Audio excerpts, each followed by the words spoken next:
Assalamualaikum warahmatullahi wabarakatuh. Kali ini kita masuk di video part 6 dari mata kuliah Statistika. Untuk materi kita hari ini kita masuk ke modul 5, yaitu mengelola tabel. Untuk perintahnya sendiri adalah cross-tab. Jadi untuk analisa cross-tab di sini merupakan analisis dasar di mana dia untuk menghubungkan antar variabel dengan kategori nominal atau ordinal. Nah, jadi nanti di sini aplikasi cross-tab ini dalam bentuk tabulasi silang dan untuk penyajian data terbaiknya yang bersifat kualitatif. Untuk datanya seperti ini. Sebelum kita masuk ke analisis cross-tab, kita masuk dulu ke analisis deskriptif statistik frekuensi dulu. Nah, untuk tampilan yang frekuensi seperti ini kemarin kita bisa add untuk misalkan variabel gender ke sebelah kanan, bisa langsung kita oke aja. Nah, ini dia tampilannya untuk yang analisis frekuensi. Di sini ada dua tabel. Yang pertama tabel statistik untuk variabel gender. Di sini ada N-nya 15, missingnya 0. Kemudian tabel yang kedua untuk variabel gender ini adalah tabel untuk frekuensinya. Jadi di sini kita bisa lihat dari gender laki-laki frekuensinya 10, untuk yang perempuan frekuensinya 5. Jadi totalnya 15.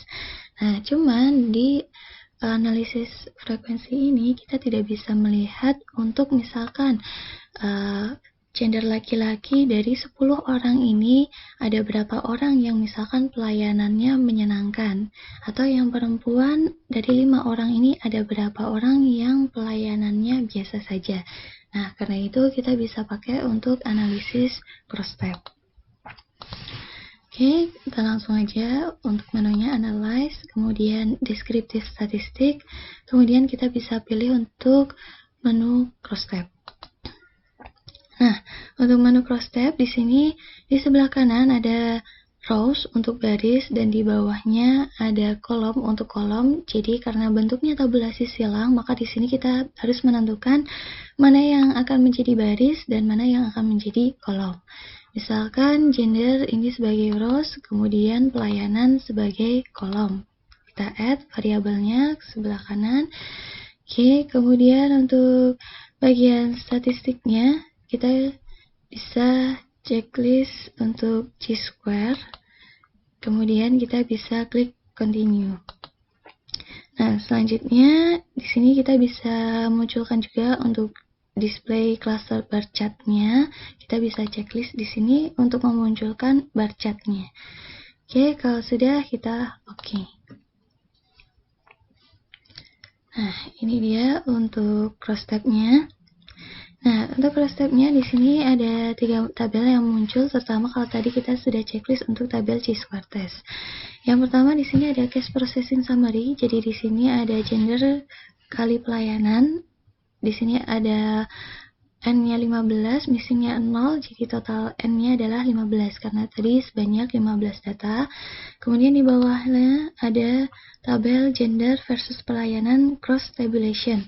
Nah, dari sini kita bisa melihat untuk variabel gender dia sebagai rows tadi, maka dia akan sebagai barisnya. Kemudian untuk variabel pelayanan dia sebagai kolom, maka di sini dia sebagai kolomnya. Nah, dari sini kita bisa melihat misalkan dari gender laki-laki yang tadinya di sini secara frekuensi dia 10 orang, kita bisa lihat di sini keterangan lebih lengkapnya. Untuk laki-laki dari 10 orang tadi yang pelayanannya menyenangkan ada 6 orang, yang biasa saja ada 4 orang. Sedangkan yang perempuan yang menyenangkan ada 2 orang dan yang biasa saja pelayanannya ada 3 orang. Dari total 5 orang. Jadi total untuk di kolom terakhir ini adalah total untuk gender, sedangkan total di baris terakhir ini adalah total untuk pelayanan. Nah, selanjutnya di sini ada bar chart-nya. Nah, dari bar chart di sini keterangannya adalah untuk gender dia sebagai row, sebagai barisnya ini tadi menjadi sumbu X. Kemudian untuk frekuensinya dia di sini sebagai sumbu Y. Nah, keterangannya untuk pelayanannya di sini adalah yang warna biru dan merah. Untuk biru yaitu untuk pelayanan yang menyenangkan, yang merah untuk pelayanan yang biasa saja. Nah, dari sini kita bisa lihat untuk analisanya dari bar chart-nya ini. Untuk variabel gender laki-laki, mendominasi pelayanan yang menyenangkan. Sedangkan untuk gender perempuan di sini mendominasi pelayanan yang biasa saja. Oke. Nah, cuman pertanyaannya kita masuk untuk ke materi hipotesis ya atau hipotesa. Apakah selalu untuk yang gender laki-laki ini pelayanannya selalu menyenangkan? Apakah yang perempuan pelayanannya selalu biasa saja? Atau ada hubungannya nggak sih antara variabel gender dengan pelayanan? Maka kita bisa melakukan analisis untuk di bagian tabel chi-square test di sini. Yaitu untuk analisis hipotesanya sudah ada di materi ya. Jadi di sini ada rumusan hipotesis, ada H0 dan juga H1. Di mana kalau H0 diterima maka tidak ada hubungan antara dua variabel, tapi kalau H1 yang diterima berarti ada hubungan antara kedua variabel. Nah, untuk jenis kekeliruan sendiri adalah alfa yang dipakai, yaitu kesalahan menolak hipotesis yang seharusnya diterima. Untuk nilai alfanya sendiri, nilainya adalah 0,01 atau 0,05. Tetapi yang kita gunakan untuk analisis cross step di sini adalah yang 0,05. Kenapa? Karena untuk cross step di sini tadi datanya masih berupa data nominal atau ordinal. Jadi kita pakai untuk tingkat tolerir kesalahannya yang lebih besar, yaitu 5% atau 0,05. Yang selanjutnya untuk kesimpulan hipotesa kita bisa ambil untuk nilai signifikan dibandingkan dengan alfa. Nah, untuk nilai signifikan kita ambil dari hasil outputnya, sedangkan alfanya kita bisa pakai untuk analisis cross step ini yang 0,05. Oke.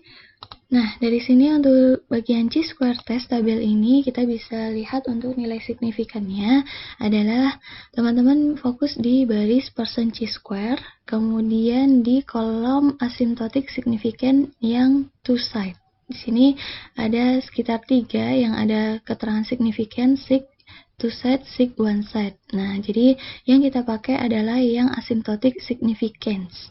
Oke, kemudian barisnya adalah persen chi-square. Jadi nilainya adalah yang ini. Atau lebih jelasnya ada di modul.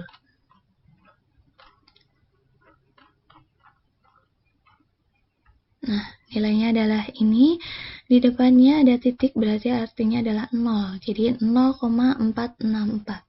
Jadi untuk nilai chi-square testnya atau nilai signifikannya adalah sebesar 0,464. Sedangkan nilai alfa yang kita gunakan untuk analisis chi-square atau cross step ini adalah yang 0,05. Selanjutnya kita bandingkan antara signifikan dengan alfa. Signifikannya 0,464 dengan alfa 0,05. Lebih besar signifikan. Karena lebih besar signifikan, maka H0 diterima dan H1-nya ditolak. Kalau H0 yang diterima, maka kesimpulannya adalah tidak ada hubungan antara variabel gender dengan variabel pelayanan. Oke, untuk yang lainnya mungkin bisa dicoba sendiri ya untuk variabel gender pendidikan dan juga pelayanan. Oke, terus dulu saja. Terima kasih.